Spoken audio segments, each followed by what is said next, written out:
tired enough that you will actually start a bold movement. And I think we're looking for action right now. I think we're tired of just talking, but I think we're looking for that Rosa Parks type of faith. You know, getting back to Ruth and Naomi, Naomi's name meant sadness. And Naomi got so tired of being sad that she instigated and she instilled into her daughter-in-law a movement. And she said, you know what, we've got to go back. Naomi said, I'm going back to my hometown. And she took Ruth, her daughter-in-law, with her back home. And Ruth began to become the wife of Boaz. How did she do that? She laid at his feet. We have to become humble and we have to become tired of our past situation. Many of us have not made a move in the community because we truly have conditioned ourselves to go along with the flow. We have to become tired in 2011 enough to say that I'm going back to my hometown. What does that mean? Metaphysically, I'm going back to what my grandmother taught me. I'm going back to teaching my daughter the things I got whippings for. I'm going back to doing those things. I got a vision, and that vision is so deep within me, and it's not just my vision, but it's the vision of my grandmother. Right. It is the vision of my great-grandmother. My education did not come from just my own flesh, my own desire, but it came from a generational vision. Right. And I'm looking, amen, and speaking and decreeing tonight that we go back, we get so tired of being uneducated that we go back to school, that we get so tired of HIV positive. Okay. That we began to teach and promote the use of condoms. In 1989, I had a wellness clinic in Jackson, Tennessee, and I ordered from the Black HIV Awareness Council 1,000 or so red, black, and green condoms. What did I do that for? Because we are being stricken by HIV positivity. That's a different kind of liberation. That's a different kind of liberation, but it's a liberation that keeps us on the planet. Absolutely. And so I'm tired of hearing about something, and our churches don't want to talk about it. I know I know as pastors we're against fornication, but we also have to be about, we know our community is suffering, we have to be about change. I want to live and not die and declare the wondrous works of God. Yeah. Absolutely. We want to make sure that we, Reverend Toulis, you had a comment that you wanted to make. Then we're going to go back to the phone lines. And thank you, Reverend Smart. The only statement I wanted to make, just piggybacking on the sister that called, without the vision, the people will perish. When God blesses you with a vision, He blesses you then with purpose. That vision will be a gateway to discovering your purpose in life.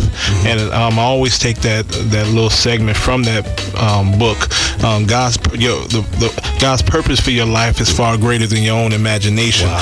And I say to those that's listening today, as God blesses you with vision, as God blesses you with that gateway to discover your purpose in life, it's important that you stand up and you react and you be about it. Amen. Thank you so much. So again, I want to encourage those of you who are listening to please visit us online at faithonthefrontline.com. Those who desire to donate, please go to our Facebook page.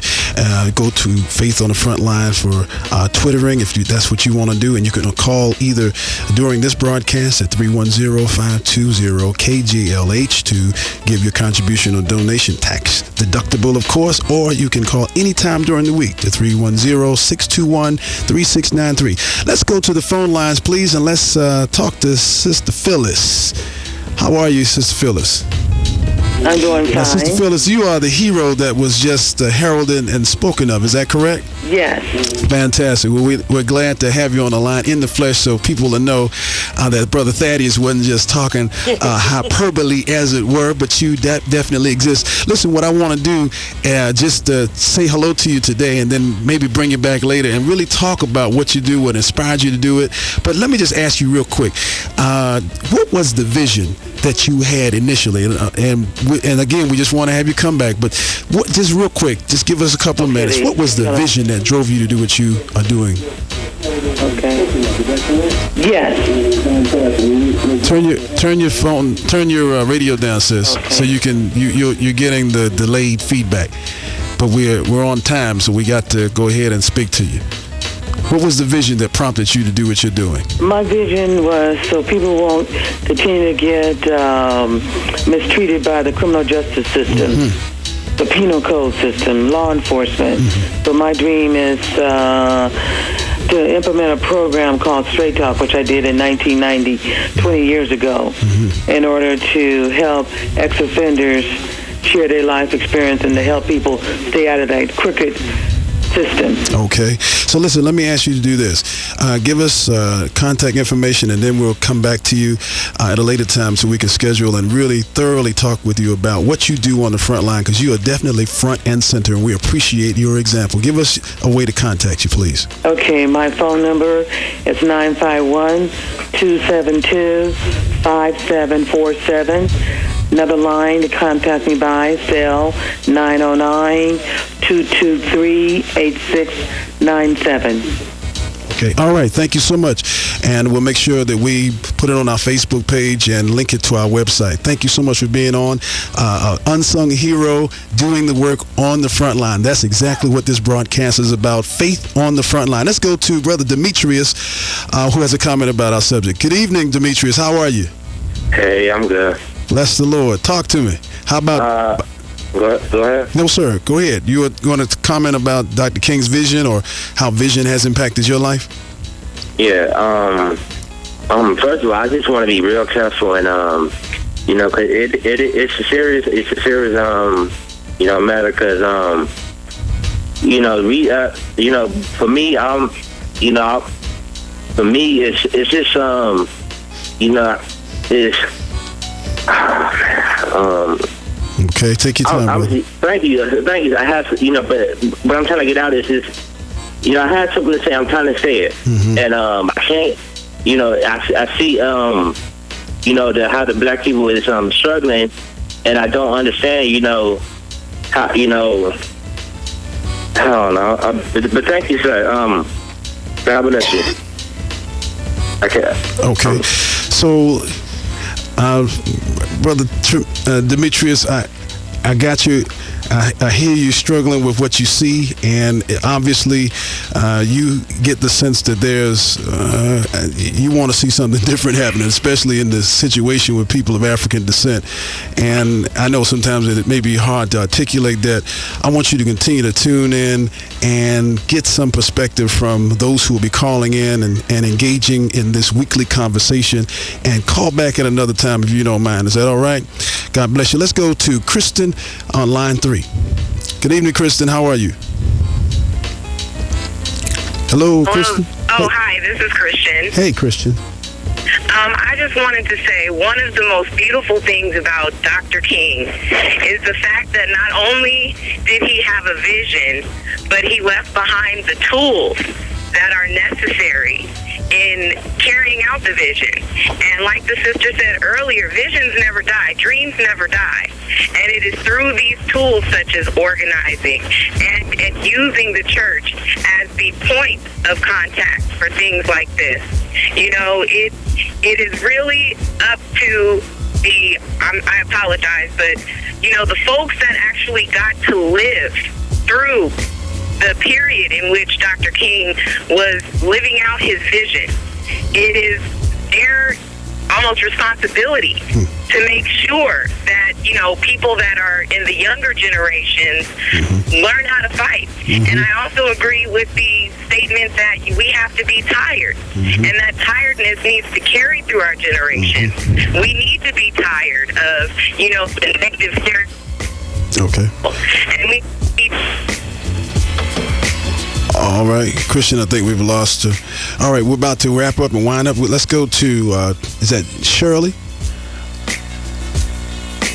Hello, Shirley? Hello. Hi, Shirley. Real quick, please. We're running low on time. Oh, real quick. I just wanted to give a commendation to Dr. Lily, who works in the prison in the probation department. Thank you. And she has dedicated her life to helping and just teaching them the legal way of things with the department, and she's incredible. She's given her whole life. Absolutely. Even when she's not on duty, she takes phone calls all day and all night. Wonderful. I wonder when she even sleeps.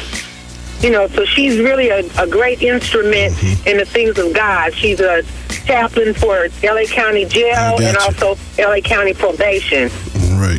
Well, thank you for your commendation of highlighting someone who exhibits faith on the front line. We so appreciate your comments, and thank you for listening. And I hope you will go on Facebook and be a part of our donation community and family. Thank you so much for listening. Hope to see you next week as well.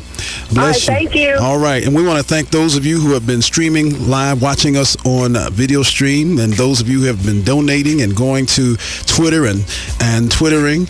We thank you for those of you who have called in, and we've enjoyed the conversation and discourse. Thank you, Reverend Campbell of Mount Gilead Baptist Church. Thank you, Reverend Smart of Amos Memorial. Thank you, Reverend Tulis of Wells Street and of the National Action Network. And I want to thank our Faith on the Frontline team. Thank you, Reverend Jones, for coming through with your support. And we want to thank two smart girls, our entrepreneurial teammates who are designing our national team for giving and contributing to underwrite this broadcast. Thank you so much, Magic Man, and to Cecil, the man in the house.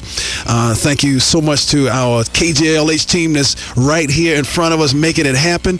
And thank all of you for listening. I just want to encourage you with these final words. Our Faith on the Frontline word for the week is that what God gives to you is God's gift to you. What you do with it is your gift to God. This is Pastor Logan. I'm out of here. We're out of here. We'll see you next week. Remember to go online and give, and continue to give during the week. 310-621-3693. And remember, don't just be about it. Don't just talk about it. Don't just talk about it. Be about it. See you next week. God bless you. Thank you for joining us on Faith on the Front Line. For more information about this program and the Ruach Christian Community Fellowship, or to pledge your support of this broadcast, please call 310-621-3693. That's 310-621-3693. Or visit www.rccfellowship.org. Become a Facebook friend at Faith on the Front Line. And you can follow Pastor Logan on Twitter at Faith on the Front Line. Email Pastor Logan at faithonthefrontline@aol.com. This is Mike Mann. Thanks for joining us on Faith on the Front Line. Until next time, God bless. It's been a